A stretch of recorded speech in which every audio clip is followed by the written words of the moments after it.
Christ Triumphant, March 10th, Daily Devotional by Ellen G. White. Angels are limited in what they can do for us.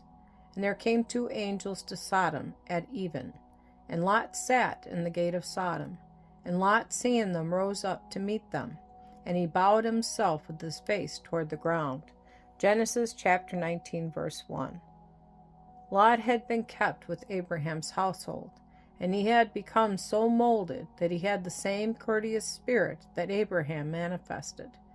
These men, the angels, appeared just like other men when they came to Lot, and if a spirit of courtesy had not been cultivated by Lot, he might have perished with the rest of Sodom.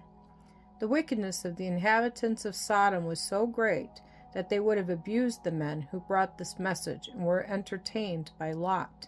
But angels of God protected Lot from being torn in pieces by the rabble that were outside his door. They smote them with blindness so that they could not find the door. After this exhibition of wickedness, the angels opened to Lot the object of their visit. They told Lot that if he had any sons or daughters in that place, to bring them out of the city. Lot was permitted to go to his relatives and tell them that the city was to be destroyed, and that they must flee from it. But all his entreaties and all his warnings were of no avail with them. They mocked at what they called his superstitious fears. Why, here was Sodom just as it had been, and there was no evidence in anything their eyes beheld that led them to think there was a destruction before them. But the angel, as Lot returned, was in haste, and bade them flee out of Sodom.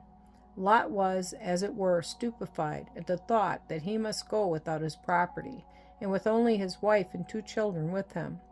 The angels laid hold upon them and led them out of the city.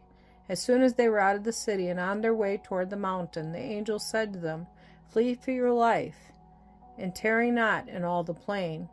The command was, "Look not behind you." Genesis chapter 19, verse 17.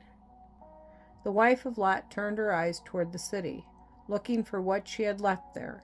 The curse of God came upon her, and she was turned into a pillar of salt. We can see that Lot made a mistake when he made his home in Sodom.